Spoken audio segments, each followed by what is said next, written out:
So I recently made 2 viral videos about how to write men and how to write women, and some of the comments said that I should make a video on how to write children. Well, here it is. Now, just to be clear, we're not talking about how to write kids for children's literature, for picture books, or for MG or YA or something like that. No, we're talking about how to write kids in novels for adults. I'll go over 8 of the embarrassing mistakes that you don't want to fall prey to when writing kids in your stories, but then I'll also suggest some more practical ways you can make sure your kids are well written and believable characters. The first mistake that I see semi-frequently is the accidentally precocious child. Now, I say accidentally because there's nothing wrong with a precocious child, right? I mean, that's a great character to have. But the trouble is if you write it in a way where it seems like you don't realize that they're acting far older than their age. So what this looks like is if the child is acting really precocious in your story, and yet it sort of goes unmentioned in the storyline, and there's no repercussions or any sort of reason for it. So if a 5-year-old is acting like a 15 or a 20-year-old and no characters in the novel react to that, it seems really, really unrealistic. So how do you write a precocious child well? Well, for starters, I think that the adults in that child's life should be talking about it or pointing it out, like make it obvious that this is something different than the norm. The other trick that's really important is to make sure that this precocious child is socially exiled because they are precocious. A kid like this isn't gonna fit in with other kids their age. And a great example of this would be in A Wrinkle in Time by Madeleine L'Engle. In that book, Meg is a very gifted girl, but she's having lots of social troubles at school. And that's because she simply just doesn't fit in. To me, that strikes me as a very realistic portrait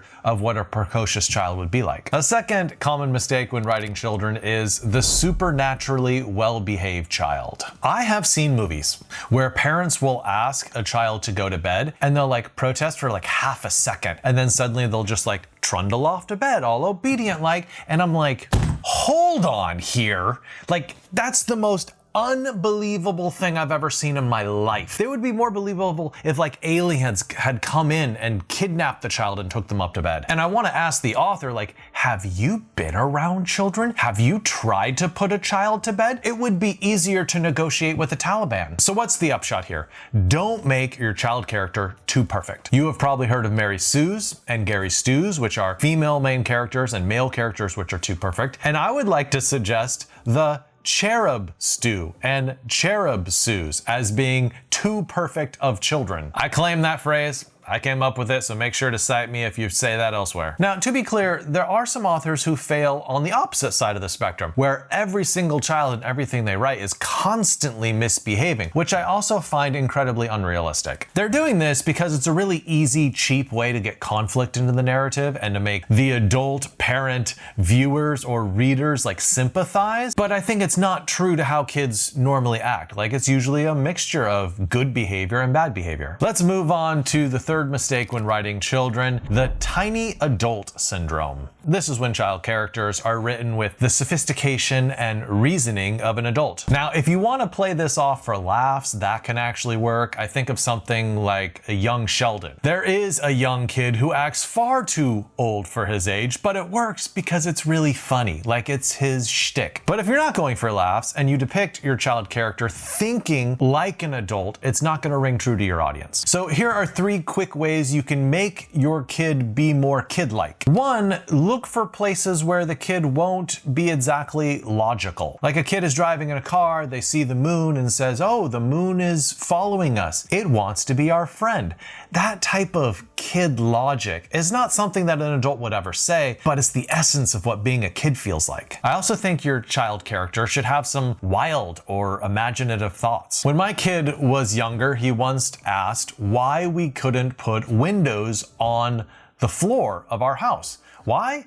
Because he wanted to watch the ants down there. Would an adult think that or say that? Absolutely not. It has to come from the brain of a child. So you give them some ideas like that, and suddenly your readers are like, well, that is obviously a kid right there. And a third example would be deeply inappropriate questions. For instance, an adult has a conversation with a member of the opposite sex on the street, and the little kid's like, are you gonna marry her? So look for those type of opportunities where you remind the reader like, hey, this is just a kid. Like, what they're saying is not the type of thing an adult would say. And quick note about characterization in general, whether it's for kids or for adults. If you need a little help with making your characters a little bit more real, check out my course, The Triangle Method of Character Creation, in my Bookfox Academy, or check out my novel course, which will help you with creating real and authentic characters that spring off the page. I'll put a link to that in the description below. If you're not subscribed already, you are missing out. The fourth mistake that some authors make when writing kids is rigid archetypes. Now, take note that I didn't say all archetypes. There's nothing wrong with an archetype, right? You can use them to create a character, and that's perfectly fine. The trouble is when they're rigid. And what I mean by that is that you don't change that character or evolve that character so they go a little bit beyond the archetype and seem like they're their own unique person. So let's look at 5 examples, and I'll show you for each one what the archetype is and then how to go a little bit beyond it. The first one is the spoiled child. And the best way to learn how to write this is to look at Willy Wonka by Roald Dahl. This is a master class in how to have a bunch of spoiled children, and yet every single one is uniquely individualistic in how they are spoiled. So you have a character like Violet, who is very brash and confrontational and also extremely competitive. And then you have a character like Veruca Salt, who is very entitled, she is very manipulative, and she uses tantrums strategically. And then you have good old Augustus Gloop, who's just dim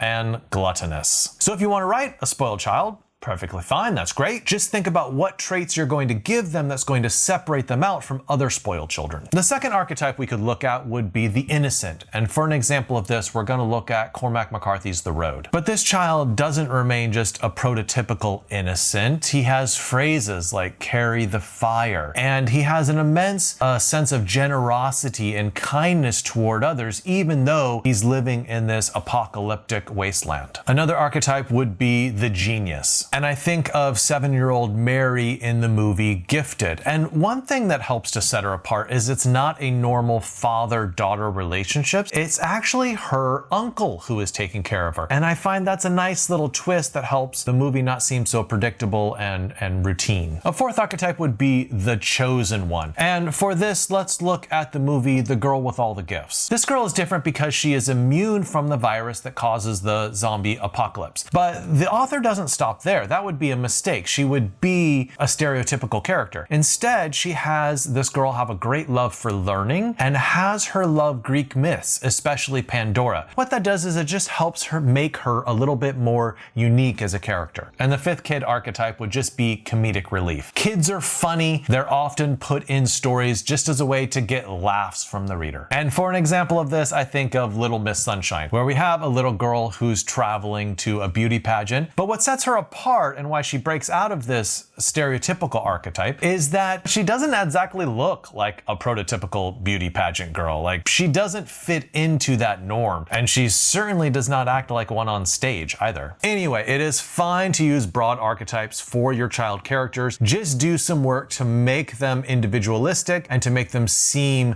different than other characters. A fifth mistake I see sometimes when writing child characters is oversimplifying their emotional lives. So I know that kids often can't articulate their feelings with adult sophistication, but that doesn't mean they're not feeling a lot of complex things, sometimes even contradictory emotions. They can be feeling both anger and fear at the same time. They can be feeling both scared and excited at the same time. So my advice is don't reduce the children in your book to a single emotional state. The way I see this most often is with children characters who are just angry all the time. They're just throwing tantrums all the time. That to me doesn't seem realistic. And my last point about child's emotional states is that kids flip from one emotional state to another like 1,000 times faster than adults do. So you can have a kid who's super sad, and then they're offered ice cream and it's like 1,000% happy, and vice versa, right? Their emotional states change really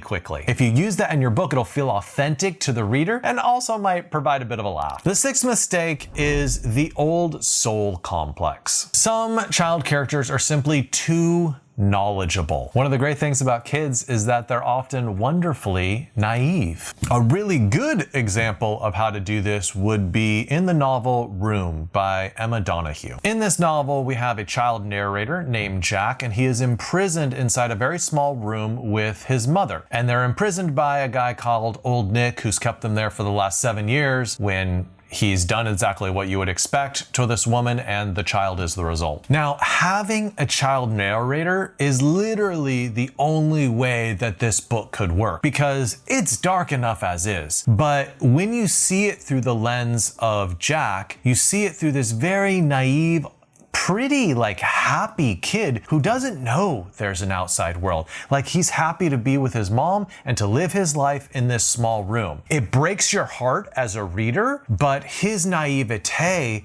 is what saves the novel. Just look for places in your book where your child character can be a little naive, either as a way to make your book a little more funny or as a way to soften what could be a really dark situation. Now it is time for the 7th mistake: diction level screw-ups. So there's 2 mistakes you can make here, right? One would be to have the words that your child character says be far too sophisticated for their age. It just doesn't sound like a kid would talk that way. And then the second one is just to make them a little bit too babyish. So my advice here is, if you know any real children of that age, make sure to hang out with them for a while before you write that section. And if you don't have access to a child of that age, make sure you look up some videos where you can see how a kid that age would actually talk. And even if you are a parent and had children at one point of the age of the character that you're writing about, it doesn't matter. I recently listened to audio of my kid when they were 4 or 5. They're 12 now. And the way he sounded. Put this on top of that. Put that on top of there. I mean, I forgot his stutter was that bad. I forgot how high his voice is. I had really forgotten so much as a parent. So it's really important to remind yourself, oh, that's how a 5-year-old talks. I totally forgot that. Now, if you want a child character to speak in a way that indicates they're far older than what they actually are, that's perfectly fine. My one piece of advice would be to make it selectively uneven.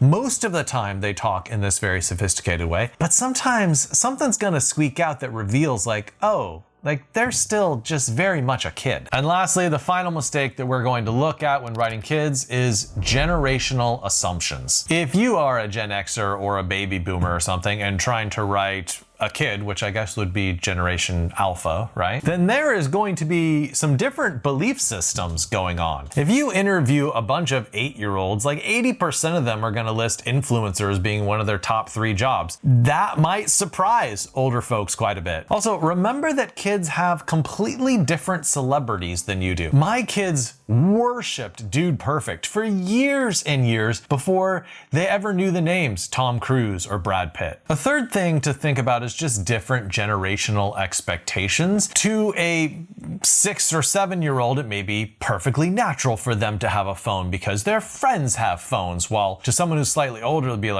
listen, kid, you want to wait on that. You don't want to be addicted to social media at your age. Also, different generations have vastly different expectations for stuff like online privacy. Some might say oh, I don't want any of my information out there. And other people just share everything gleefully. Yay, internet, come to me. And the 4th generational thing that you might want to focus on is just the type of slang that younger kids might be using. Younger kids would say stuff like touch grass, or oh, that's mid, or that really increases my aura, or even say something about Riz, you know? You just have to know and really incorporate whatever slang or lingo that the kids are using these days.